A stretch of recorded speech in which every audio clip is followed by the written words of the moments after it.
ಹೇ ಶಾರದೆ ದಯ ಪಾಲಿಸು, ಈ ಬಾಳನು ಬೆಳಕಾಗಿಸು. ಹೇ ಶಾರದೆ ದಯ ಪಾಲಿಸು, ಈ ಬಾಳನು ಬೆಳಕಾಗಿಸು. ನಾಳೆಗಳ ದಾರಿಯಲ್ಲಿ ನಂಬಿಕೆಯ ನೆಲೆಯಾಗಿರಿಸು, ಮುನ್ನಡೆಸು. ಕೈ ಹಿಡಿದು ನಾವಾಡೋ ಪದ ಪದದಲ್ಲೂ ಸಂಚರಿಸು.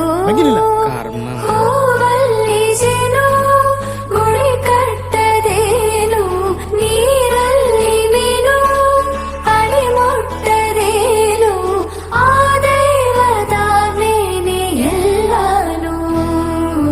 ಹೇ ಶಾರದೆ ದಯ ಪಾಲಿಸು, ಈ ಬಾಳನು ಬೆಳಕಾಗಿಸು.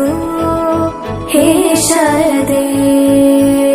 ಅಜ್ಜಿಯ ಮನೆಯಲ್ಲಿ ಪ್ರೀತಿಯಿಂದ ಹಲಸಿನ ಕಡುಬು, ಸೇಮೆಲ್ಲನದು ಶಾವಿಗೆ ಎಲ್ಲವೂ ಮಾಡಿಕೊಟ್ಟರು. ನನ್ನ ರಜಾ ದಿನಗಳು ಮೋಜಿನಿಂದ ತುಂಬಿತ್ತು. ವೆರಿ ಗುಡ್, ಕೂತ್ಕೋ. ಜಗದೀಶ, ನೀನೋದ? ಅವನಿಗೆ ಬಾಯಿ ಬರುದಿಲ್ಲ ಸರ್, ಮತ್ತೆ ಈಗ ಓದುದು. ಮಾತ್ ಬರದ್ರೆ ಅಂತ ಆಯ್ತಾ? ದಿನಕ್ಕಿಂತ ಬರಲಿಕ್ಕೆ ಬರ್ತದ ಅವನಿಗೆ. ನೀನ್ ಬರೆದಿದ್ಯಾ? ನೀನ್ ಬರಲಿಲ್ಲ, ನೀನ್ ಅವನಿಗೆ ಮಕ್ಕರ್ ಮಾಡ್ತೀಯಲ್ಲ. ಅವೆಂತ ಬರ್ದೇನು, ಓದು. ರಜೆಯಲ್ಲಿ ನನ್ನ ಗೆಳೆಯರಾದ ಸತೀಶ, ಮಮ್ಮುಟ್ಟಿ ನೊಡನೆ ಬಹಳ ಚಂದದಲ್ಲಿ ದಿನಗಳನ್ನು ಕಳೆದೆ.